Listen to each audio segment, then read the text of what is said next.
Hello friends, आज हम पढ़ेंगे सर्जेंट रिपोर्ट या योजना 1944। ठीक है, तो हम लोग इसको शुरू करने से पहले इसका थोड़ा परिचय जान लेते हैं। ठीक है, तो स्टार्ट करते हैं। 1942 ईस्वी में भारत छोड़ो राष्ट्रीय आंदोलन शुरू हुआ। इसका प्रभाव शिक्षा की प्रगति पर बुरा ही पड़ा। देश की शिक्षा व्यवस्था में स्थिरता और स्थगन आ गया। अंत में राजनीतिक समझौता हो गया, युद्ध भी समाप्त हो गया और 1944 ईस्वी में ब्रिटिश सरकार ने भारतीय शिक्षा के विकास की ओर ध्यान दिया। केंद्रीय शिक्षा सलाहकार समिति को देश की शैक्षिक परिस्थितियों के अध्ययन के लिए कहा गया।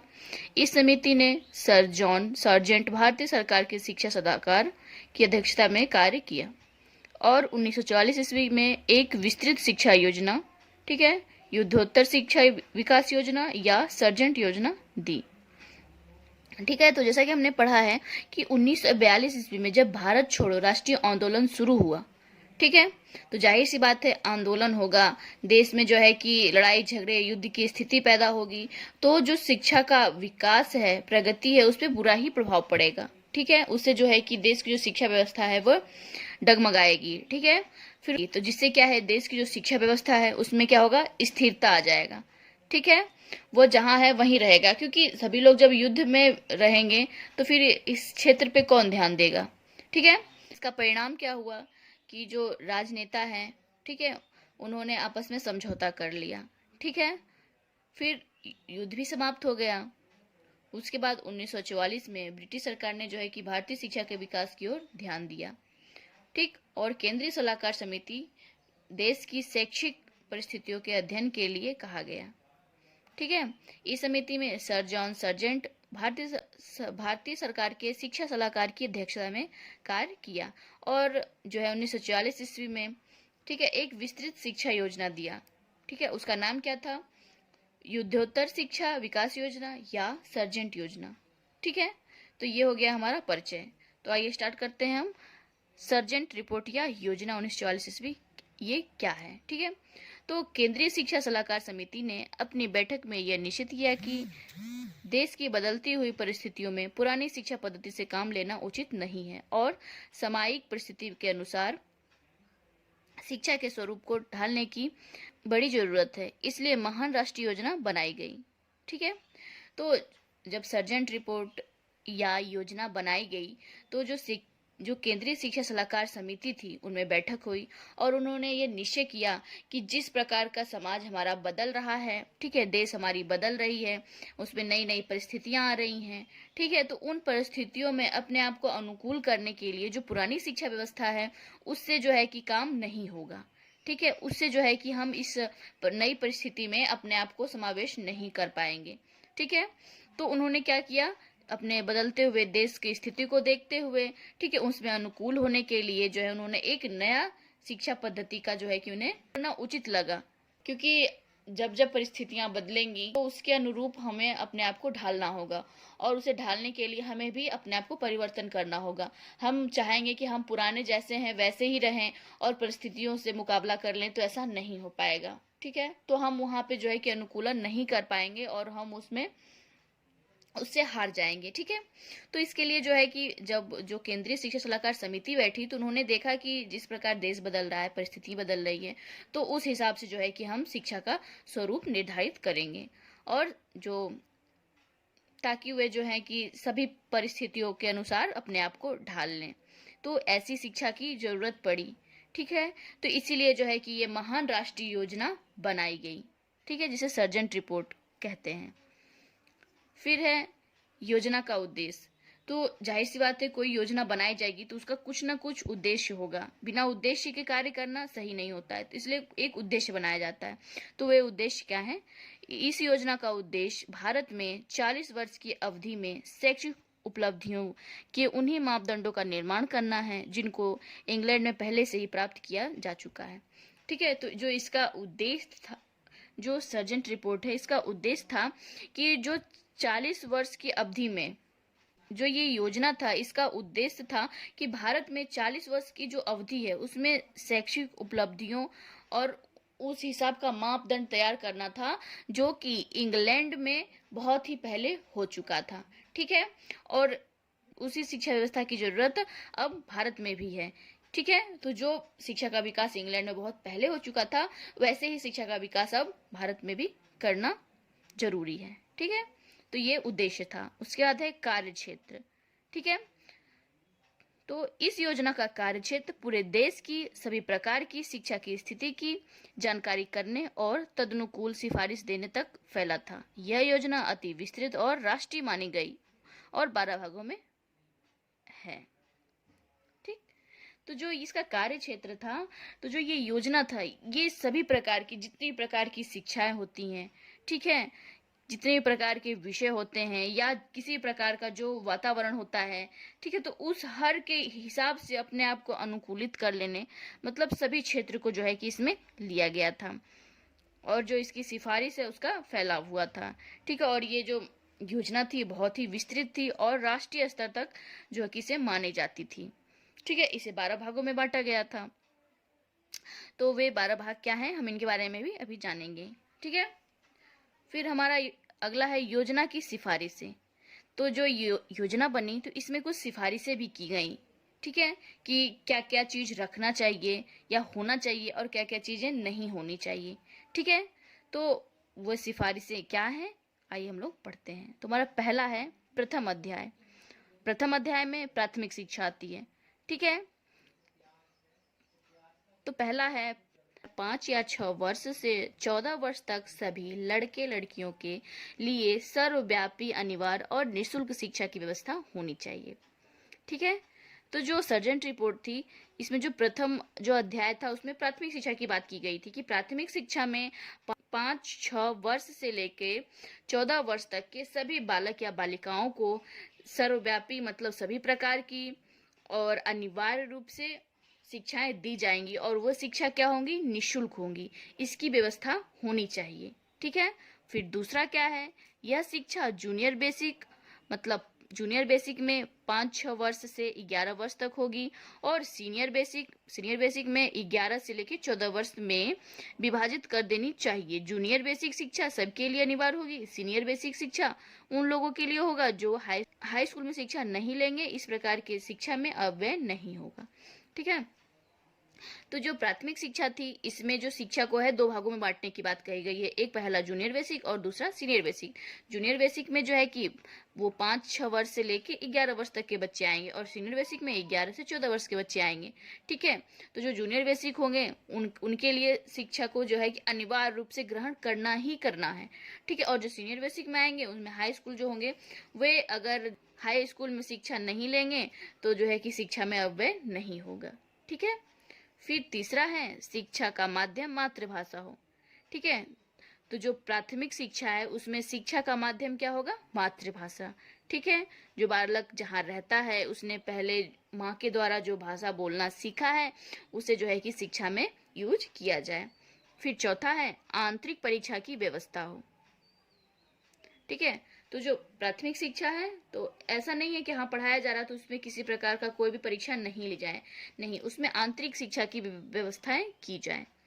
फिर पांचवा है शिक्षण साधनों तथा प्रशिक्षण अध्यापकों की व्यवस्थाएं की जाए। ठीक है, तो जो प्राथमिक शिक्षा है उसमें बालक छोटे होते हैं तो उनको शिक्षा देने के लिए जो है कि शिक्षण साधनों का है उपयोग किया जाए और जो उनको पढ़ाने के लिए टीचर हो वो भी प्रशिक्षित हो।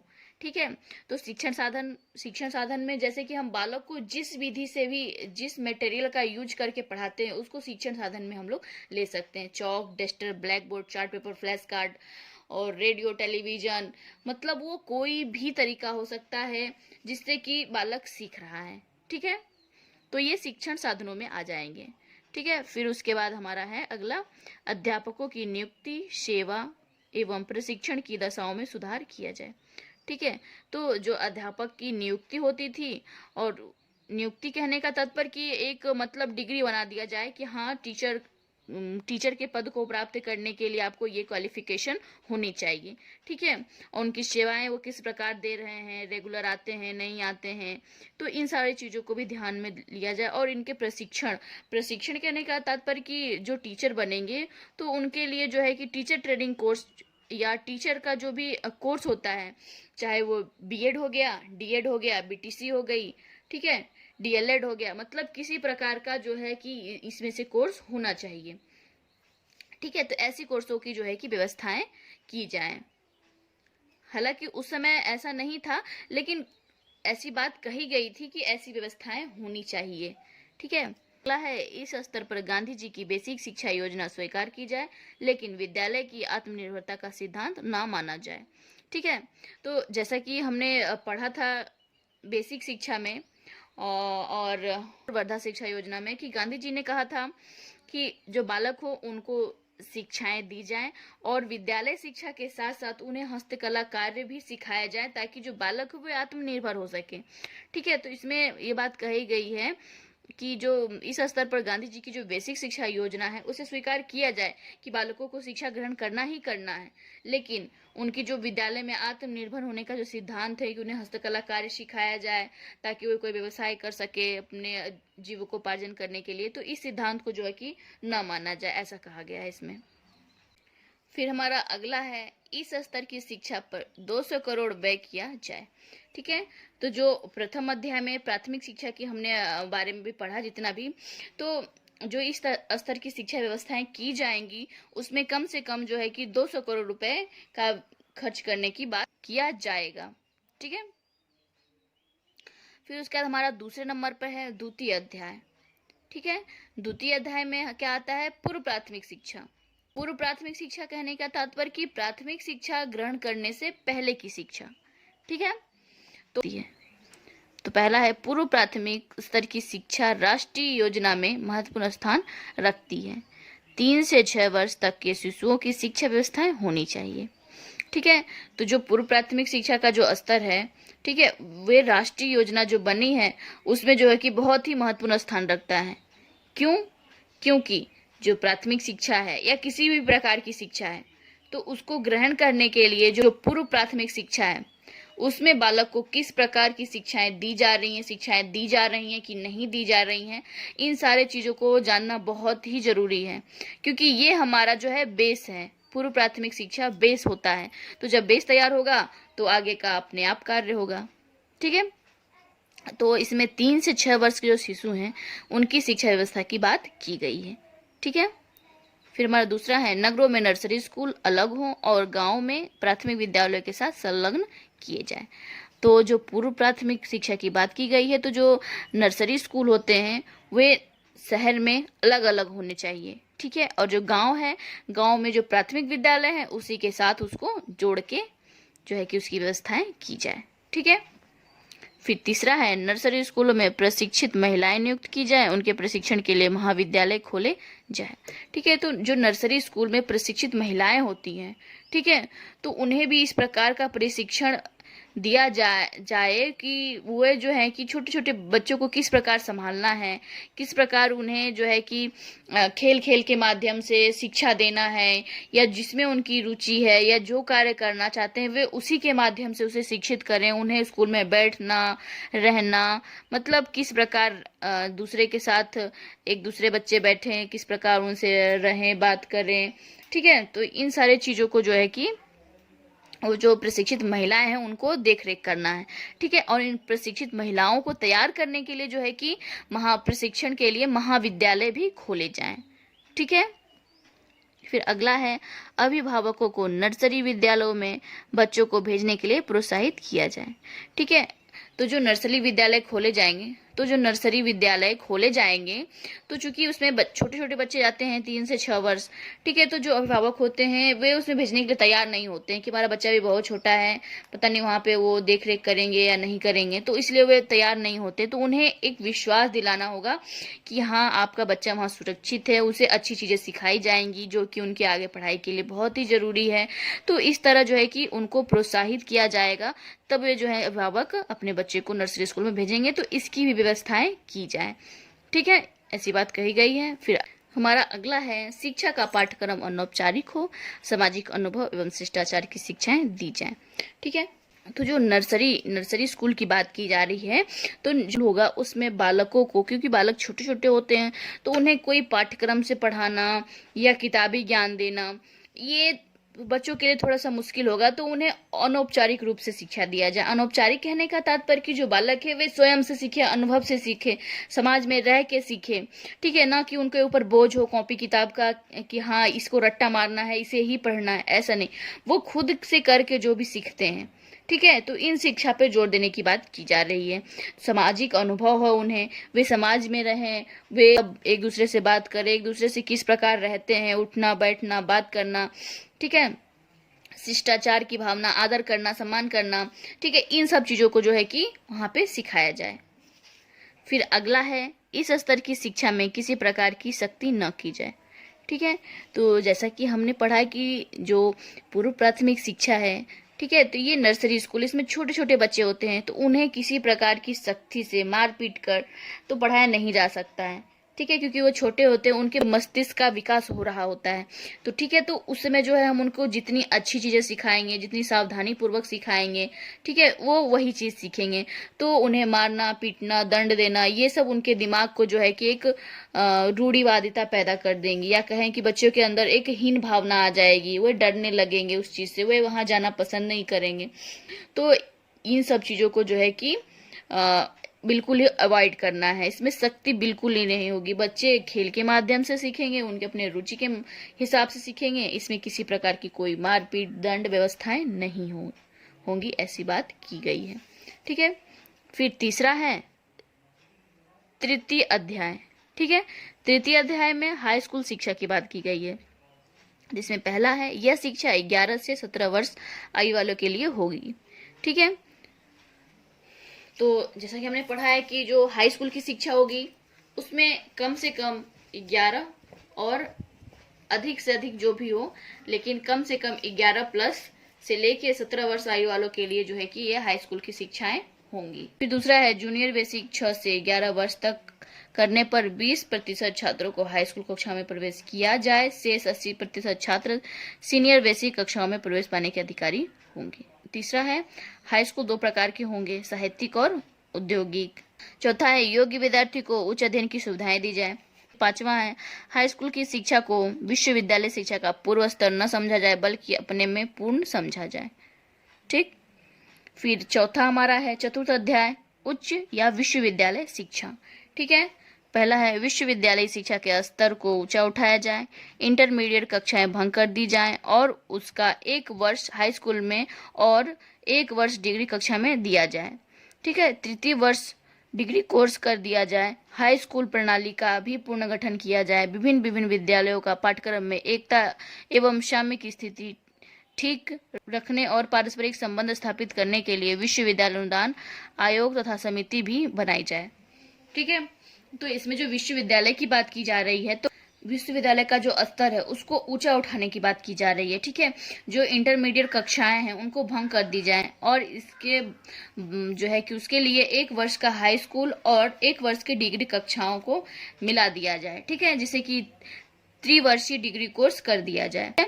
हाई स्कूल प्रणाली का पुनर्गठन किया जाए और जितने भी अलग अलग विश्वविद्यालयों में पाठ्यक्रम हैं उनको एक कर दिया जाए। ठीक है, जिससे कि जो इसकी स्थिति है वह सही रहे और पारस्परिक जो संबंध है उसको अच्छे से जो है कि उसको स्थापित कर सके। ठीक है, और विश्वविद्यालय को चलाने के लिए, ठीक है, उसका विकास करने के लिए अनुदान आयोग समिति भी बनाई जाए। ठीक है, फिर पांचवा है पंचम अध्याय में प्राविधिक शिक्षा की बात की गई है। ठीक है, अब प्राविधिक शिक्षा में पहला है, प्राविधिक वाणिज्य और कला की शिक्षा की व्यवस्थाएं की जाएं। इसके लिए पूर्णकालीन और अंशकालीन विद्यालय खोले जाएं। ठीक है, जूनियर टेक्निक विद्यालय में सीनियर बेसिक कक्षाएं पास करने वाले 14 वर्ष बालक लिए जाएं। टेक्निक हाई स्कूल 6 वर्षीय पाठ्यक्रम होगा और जूनियर बेसिक कक्षा पास करने वाले यहाँ प्रवेश चुनाव के आधार पर पाएंगे। सीनियर टेक्निकल संस्थाओं में एक प्राविधिक शिक्षा दी जाए। टेक्निक हाई स्कूल के पास होने पर छात्र यहाँ प्रवेश ले सकेंगे। पॉलिटेक्निक की भी स्थापना जहां आवश्यक समझा जाए की जाए। ठीक है, तो जैसा कि हमने प्राविधिक वाणिज्य और कला की शिक्षा है उसकी व्यवस्थाएं की जाए और इनके लिए 2 प्रकार की विद्यालय खोली जाएंगी, एक पूर्णकालीन दूसरा अंशकालीन। ठीक है, और जो जूनियर टेक्निक विद्यालय होंगे उनमें सीनियर बेसिक कक्षाएं करने के लिए जो 14 वर्ष के बालक होंगे उन्हें ही लिया जाए। ठीक है, और टेक्निक हाई स्कूल ठीक है। टेक्निक हाई स्कूल का जो है वो 6 वर्ष का पाठ्यक्रम होगा और जूनियर बेसिक कक्षा पास करने वाले यहाँ प्रवेश जो है कि प्रवेश लेंगे, लेकिन चुनाव के आधार पर। ठीक है।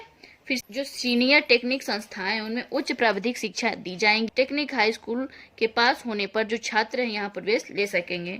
ठीक है। और इसमें जो है कि पॉलिटेक्निक कॉलेज की स्थापना करने की बात की गई है कि जहां जहां आवश्यक होगा वहां पे स्थापना की जाए। ठीक है। फिर दूसरा है विशेष योग्यता और आवश्यक अभिक्षमता वाले छात्रों के लिए छात्रवृत्ति की पर्याप्त सुविधाएं और व्यवस्थाएं होनी चाहिए। ठीक है। तो जो बालक जो है प्रतिभाशाली हैं, ठीक है, जो पढ़ने में बहुत ही तेज है, उनके अंदर वो योग्यता है, ठीक है, तो उनकी आवश्यकताओं और उनकी क्षमताओं को ध्यान में रखते हुए, और वे जो है कि गरीब हैं, हो सकता है उतनी पैसों की व्यवस्था उनके पास नहीं हो पा रही है, तो उनके लिए जो है कि छात्रवृत्ति की पर्याप्त सुविधाएं उपलब्ध कराई जाएंगी, उनकी व्यवस्थाएं होनी चाहिए। ठीक है। फिर अगला है देश की उन्नति के लिए प्राविधिक शिक्षा की ओर सरकार को सदैव ध्यान रखना चाहिए। ठीक है।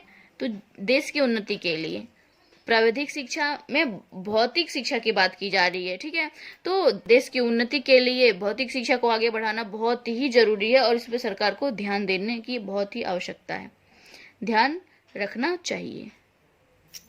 फिर छठवां है षष्ठम अध्याय। षष्ठम अध्याय में प्रौढ़ शिक्षा की बात की गई है। ठीक है। तो पहला है 10 से 40 वर्ष तक आयु वाले अनपढ़ लोगों के लिए उच्च शिक्षा की व्यवस्थाएं की जाए। ठीक है। जो प्रौढ़ शिक्षा है, प्रौढ़ में जो है जो लोग बड़े हो जाते हैं, तो 10 से लेकर 14 वर्ष आयु वाले जितने भी अनपढ़ लोग हैं उनके लिए भी शिक्षा की उचित व्यवस्थाएं की जाए। दूसरा है प्रौढ़ शिक्षा का उद्देश्य प्रत्येक सदस्य को प्रभावकारी व कुशल नागरिक बनाना है और जनतंत्र के आदर्श को मूर्त एवं साकार बनाना है। तो प्रौढ़ शिक्षा का जो उद्देश्य है वे प्रत्येक सदस्य को, ठीक है, वे प्रत्येक सदस्य को एक प्रभावशाली और कुशल नागरिक बनाना है। ठीक है। और जो जनतंत्र है, ठीक है, उसमें वे सक्रिय रूप से जो है कि उसमें अपनी भूमिका को अदा करें। ठीक है। सही गलत का चुनाव करें। तो इसलिए जो कि प्रौढ़ शिक्षा की बात की गई है। फिर अगला है प्रौढ़ शिक्षा सामान्य और व्यवहारिक दोनों प्रकार की होनी चाहिए। ठीक है। जो प्रौढ़ शिक्षाएं दी जाएंगी वे सामान्य भी होंगे और व्यवहारिक दोनों प्रकार की होंगे। अगला है सरकार को पुरुष एवं महिला प्रौढ़ों को साक्षर एवं शिक्षित बनाने का उत्तरदायित्व स्वीकार करना चाहिए। तो जो सरकार है वो पुरुष हो चाहे महिला हो, जो प्रौढ़ है उनको साक्षर और शिक्षित बनाने का उत्तरदायित्व स्वीकार करना चाहिए। साक्षर हम कह सकते हैं कि बहुत लोग ऐसे होते हैं जो ज्यादा पढ़े लिखे नहीं होते, सिर्फ उनको अपना नाम लिखने आता है, ठीक है, अपने पिता का नाम लिखने आता है, तो थोड़ा बहुत वो जो कि ज्यादा नॉलेज नहीं होता है लेकिन वे सीख लेते हैं किसी ना किसी प्रकार से। तो ऐसा नहीं होना चाहिए, उनको शिक्षित होना चाहिए, उनको हर चीज की नॉलेज होनी चाहिए। ठीक है। तो इसका उत्तरदायित्व जो है कि सरकार को लेना चाहिए, ऐसी बात कही गई है। फिर अगला है प्रौढ़ शिक्षा का प्रसार करने एवं सभी को साक्षर बनाने के लिए 20 वर्ष का समय दिया जाए। प्रौढ़ शिक्षा के कार्य को पंचवर्ष योजना में बांट लिया जाए। प्रथम पंचवर्ष योजना में शिक्षकों के प्रशिक्षण, नियुक्ति तथा अन्य आवश्यक व्यवस्थाएं। ठीक है। तो जो प्रौढ़ शिक्षा के प्रसार की बात की जा रही है, ठीक है, कि प्रौढ़ शिक्षा का जो प्रसार हो उसमें सभी को साक्षर बनाने के लिए 20 वर्ष का समय दिया जाए। ठीक है। और जो प्रौढ़ शिक्षा है उसके कार्य को 5 पंचवर्षीय योजना में, ठीक है, बांट लिया जाए। फिर प्रथम 5 वर्ष में यह योजना बने कि जो शिक्षकों के प्रशिक्षण, ठीक है, उनकी नियुक्ति और अन्य आवश्यक व्यवस्थाएं हो। ठीक है। ताकि ये व्यवस्थाएं होने के बाद जो प्रौढ़ शिक्षा है उसका जो है कि शुभारंभ किया जाए। सप्तम अध्याय में शिक्षक प्रशिक्षण की बात की जा रही है। ठीक है। तो पहला है पूर्व प्राथमिक और जूनियर बेसिक अध्यापकों की योग्यता कम से कम हाई स्कूल पास तथा 2 वर्ष का प्रशिक्षण आवश्यक है। सीनियर बेसिक अध्यापकों के लिए 3 वर्ष का प्रशिक्षण अनिवार्य है। गैर स्नातक के लिए 2 वर्ष का तथा स्नातक के लिए 1 वर्ष का प्रशिक्षण होना चाहिए। ठीक है। तो जैसा कि समझ में आ रहा है हमें कि जो पूर्व प्राथमिक विद्यालय है, ठीक है, पूर्व प्राथमिक और जूनियर बेसिक जो अध्यापक हैं उनके लिए जो योग्यताएं हैं वे कम से कम हाई स्कूल पास होना चाहिए और 2 वर्ष का जो है प्रशिक्षण, जो शिक्षक प्रशिक्षण होता है वे आवश्यक है। ठीक है। और जो सीनियर बेसिक हैं अध्यापक उनके लिए 3 वर्ष का प्रशिक्षण का अनिवार्य है। स्नातक के लिए 1 वर्ष का प्रशिक्षण होना अनिवार्य है। ठीक है। फिर दूसरा है मिडिल कक्षाओं के ऊपर सभी कक्षाओं के लिए प्रशिक्षित अध्यापक नियुक्त किए जाएं। ठीक है, तो जो फिर अगला है स्नातकों को प्रशिक्षण महाविद्यालयों तथा स्नातक के नीचे लोगों के 3 प्रकार के प्रशिक्षण विद्यालयों में दीक्षित किया जाए। पहला पूर्व प्राथमिक विद्यालय, बेसिक शिक्षा विद्यालय और स्नातक इंटर प्रशिक्षण विद्यालय। ठीक है, फिर 8वां है अष्टम अध्याय। तो अष्टम अध्याय में विद्यार्थी स्वास्थ्य सुरक्षा की बात की जा रही है। तो पहला है विद्यार्थियों का स्वास्थ्य बनाए रखने के लिए अनिवार्य शारीरिक शिक्षा की व्यवस्थाएं होनी चाहिए। ठीक है, तो जैसा कि कहा जाता है कि स्वस्थ शरीर में ही स्वस्थ मस्तिष्क का विकास होता है। ठीक है, तो जब तक शरीर स्वस्थ नहीं रहेगा उसके मस्तिष्क का विकास नहीं होगा, मस्तिष्क का विकास नहीं होगा तो जो बालक है उनको किसी भी चीज में रुचि नहीं होगी, वे पढ़ना लिखना नहीं पसंद करेंगे। तो इसलिए जो है कि स्वास्थ्य की सुरक्षा की बात की जा रही है। दूसरा है छात्रों की स्वास्थ्य रक्षा के लिए उचित डॉक्टरी जांच और चिकित्सोपचार की उचित व्यवस्थाएं की जानी चाहिए। ठीक है, फिर तीसरा है स्वास्थ्य दशा, लंबाई, चौड़ाई और भार का अभिलेख भी रखा जाए। ठीक है, तो जैसा कि स्वास्थ्य की दशा कि बालक कितना, मतलब ये एक टीचरों को एक रिपोर्ट बनाने को कहा जा रहा है कि उसमें जो है कि बालक जो है कि स्वस्थ है, उसकी दशा कैसी है, लंबाई चौड़ाई, उसका भार कितना है, इन सब चीजों का जो है कि लेखा जोखा करने के लिए कहा जा रहा है। फिर अगला है अस्वस्थ छात्रों के लिए दूध एवं दोपहर की नाश्ते की व्यवस्थाएं की जानी चाहिए। ठीक है, जो बालक अस्वस्थ हैं उनके लिए दूध और दोपहर के जो उनके नाश्ता है उनकी व्यवस्थाएं होनी चाहिए, ऐसी बात की जा रही है। फिर अगला है प्रत्येक कक्षा में कमरे की सफाई, फर्नीचर आदि की अच्छी व्यवस्थाएं होनी चाहिए। ठीक है, फिर अगला है विद्यालय में खेल कूद आदि उचित प्रबंध हो। 9वां है नवम अध्याय। नवम अध्याय में विकलांगों की शिक्षा की बात की जा रही है। ठीक है, पहला है शारीरिक और मानसिक दृष्टि से विकलांग लोगों की शिक्षा के लिए विशेष विद्यालय होनी चाहिए। ठीक है, फिर दूसरा है विकलांगों को जीविका कमाने में समर्थ बनाने। ठीक है, तो उनको जो विकलांगों के जो स्कूल है, विशेष विद्यालय हैं, उसमें जो है कि विकलांगों को ऐसी शिक्षा दी जाए, ठीक है, ताकि वे कुछ ऐसे कार्य भी सिखाए जाए उनको कि वे अपनी जीविका को चलाने में समर्थ हो सके। फिर 10वां है दसम अध्याय। दसम अध्याय में रोजगार कार्यालय, ठीक है, इसकी बात की जा रही है। तो पहला है प्रत्येक प्रांत और प्रमुख शहरों में रोजगार कार्यालय खोले जाएं। ठीक, तो जो प्रत्येक राज्य और प्रत्येक शहर में रोजगार कार्यालय खोले जाएं। फिर दूसरा है इनमें रोजगार एवं नियुक्ति की सुविधाएं एवं सूचनाएं नागरिकों को दी जाए। ठीक है, और जो रोजगार की जो नियुक्ति है, ठीक है, इनकी सूचनाएं जो है वो नवयुवकों तक पहुंचाई जाए, ऐसी सुविधा उपलब्ध कराने की बात की जा रही है। क्योंकि होता है ना कि कभी कभी कोई नियुक्ति आती है लेकिन जो उसके योग्य होते हैं उनको ये खबर नहीं पहुंचती है, ये खबर उनको बाद में पहुंचती है। तो इसके लिए भी जो है कि उचित व्यवस्थाएं होनी चाहिए कि जब कोई नियुक्ति आती है तो वो सभी को जो उसके योग्य हैं उनको वो पता चले। ठीक है, तो इसकी व्यवस्थाएं होनी चाहिए। फिर अगला है उन्हें रोजगार देने के लिए प्रयत्न भी करें। ठीक है, तो जो रोजगार उनके लिए निकाला जा रहा है तो उसके जो है कि ऐसा नहीं है कि हाँ उसके योग्य कोई है लेकिन फिर भी वो सीट खाली जा रहा है, तो ऐसा नहीं करना चाहिए, लेकिन ऐसा नहीं होना चाहिए। तो जो उसके योग्य है उनको वो कार्य देने का प्रयत्न भी हो, ऐसा कहा गया है। फिर 11वें नंबर पर है एकादश अध्याय। ठीक है, एकादश अध्याय में विनोद, मनोरंजन तथा सामाजिक क्रियाओं की बात की जा रही है। तो पहला है प्रत्येक विद्यालय में छात्रों और अध्यापकों के विकास के लिए विनोद, मनोरंजन की व्यवस्थाएं सुलभ कराई जाएं। ठीक है, तो जो प्रत्येक विद्यालय है उसमें अध्यापक और छात्र दोनों के जो है विकास के लिए मनोरंजन, मतलब जो भी क्या बोलते हैं स्कूल में प्रोग्राम वगैरह होते हैं उसकी भी जो है कि वो व्यवस्थाएं कराई जाए।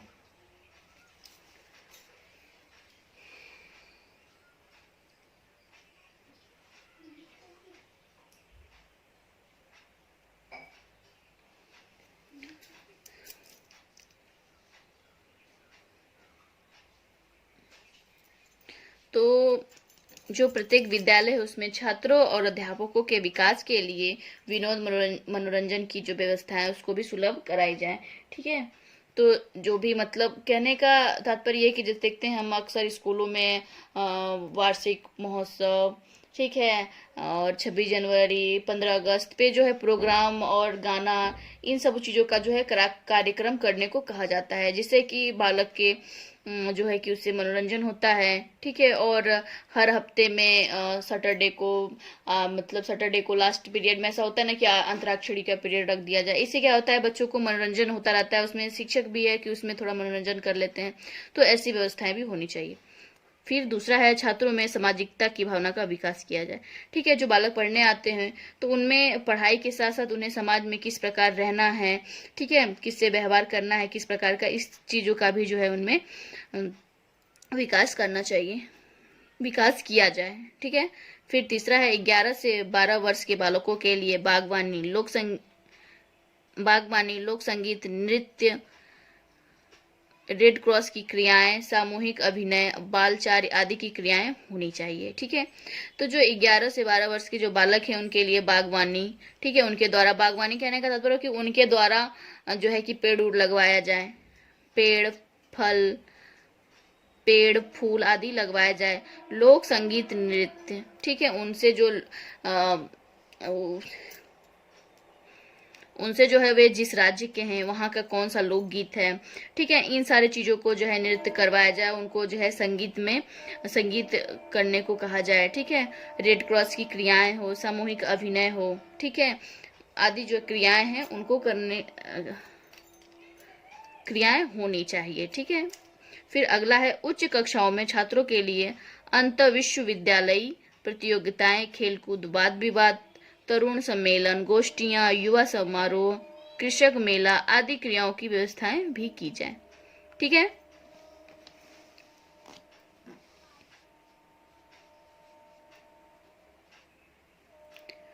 फिर 12वें नंबर पे हमारा द्वादशम अध्याय। ठीक है। तो जो 12वां अध्याय है इसमें शिक्षा, संगठन और प्रशासन की बात की गई है। तो पहला है, प्रत्येक प्रांत में तथा केंद्र पर शिक्षा विभाग संगठित होना चाहिए। ठीक है। तो प्रत्येक राज्य में और तो प्रत्येक प्रांत या राज्य में कह लें, तथा केंद्र पर जो है कि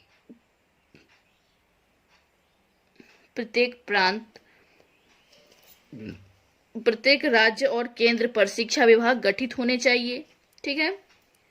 फिर दूसरा है, शिक्षा विभागों को विशेषज्ञों के अधीन रखा जाए। ठीक है। तो जो शिक्षा विभाग होंगे, जो उसके विशेषज्ञ होंगे, उनके अधीन रखा जाए। ठीक है। ये नहीं है कि अपने मन से ही कोई किसी प्रकार का कोई किसी प्रकार का कोई आदेश दे दे, नहीं, उनको भी आदेश देने से पहले जो उनके ऊपर हेड है उन विशेषज्ञों से उनकी जो है कि पहले उनसे परमिशन ले लेना चाहिए, फिर मतलब जो है कि इसका आदेश देना चाहिए। तो एक विशेषज्ञों के अधीन में रखना चाहिए, ऐसी बात कही गई है। फिर अगला है, शिक्षा का संगठन प्रांतीय शिक्षा विभाग के अधिकार में रखा जाए। ठीक है। तो जो शिक्षा का संगठन है वो प्रांतीय शिक्षा यानी कि जो राज्य शिक्षा विभाग है उसके अधिकार में रखा जाए, ऐसी बात कही गई है। फिर अगला है, विश्वविद्यालयों की शिक्षा तथा टेक्निक शिक्षा का संगठन अखिल भारतीय आधार पर होना चाहिए। ठीक है। फिर लास्ट का है, राष्ट्रीय शिक्षा प्रणाली की स्थापना और प्रशासन में केंद्रीय तथा प्रांतीय सरकार में सामंजस्य होना चाहिए। ठीक है। तो जो राष्ट्रीय शिक्षा प्रणाली है उसकी स्थापना हुई है, तो राष्ट्रीय शिक्षा प्रणाली की स्थापना और प्रशासन की जो केंद्रीय तथा राज्य सरकार है उनमें सामंजस्य होना चाहिए। ठीक है। फिर 11वें नंबर पर है एकादश अध्याय। ठीक है। एकादश अध्याय में विनोद, मनोरंजन तथा सामाजिक क्रियाओं की बात की जा रही है। तो पहला है, प्रत्येक विद्यालय में छात्रों और अध्यापकों के विकास के लिए विनोद, मनोरंजन की व्यवस्थाएं सुलभ कराई जाए। ठीक है। तो जो प्रत्येक विद्यालय है उसमें, फिर दूसरा है, छात्रों में सामाजिकता की भावना का विकास किया जाए। ठीक है। जो बालक पढ़ने आते हैं तो उनमें पढ़ाई के साथ साथ उन्हें समाज में किस प्रकार रहना है, ठीक है, किससे व्यवहार करना है, किस प्रकार का, इस चीजों का भी जो है उनमें विकास किया जाए। ठीक है। फिर तीसरा है, 11 से 12 वर्ष के बालकों के लिए बागवानी, लोक संगीत, नृत्य, रेड क्रॉस की क्रियाएं, सामूहिक अभिनय, बालचार्य आदि की क्रियाएं होनी चाहिए। ठीक है, तो जो 11 से 12 वर्ष के जो बालक हैं उनके लिए बागवानी, ठीक है, उनके द्वारा बागवानी कहने का तात्पर्य कि उनके द्वारा जो है कि पेड़ उड़ लगवाया जाए। फिर अगला है उच्च कक्षाओं में छात्रों के लिए अंत विश्वविद्यालयी प्रतियोगिताएं, खेलकूद, वाद विवाद, तरुण सम्मेलन, गोष्ठियां, युवा समारोह, कृषक मेला आदि क्रियाओं की व्यवस्थाएं भी की जाए। ठीक है, 12वां अध्याय। ठीक है, तो जो 12वां अध्याय है इसमें शिक्षा संगठन और प्रशासन की बात की गई है। तो पहला है प्रत्येक प्रांत में तथा केंद्र पर शिक्षा विभाग संगठित होना चाहिए। फिर दूसरा है शिक्षा विभागों को विशेषज्ञों के अधीन रखा जाए। ठीक है, फिर अगला है शिक्षा का संगठन प्रांतीय शिक्षा विभाग के अधिकार में रखा जाए।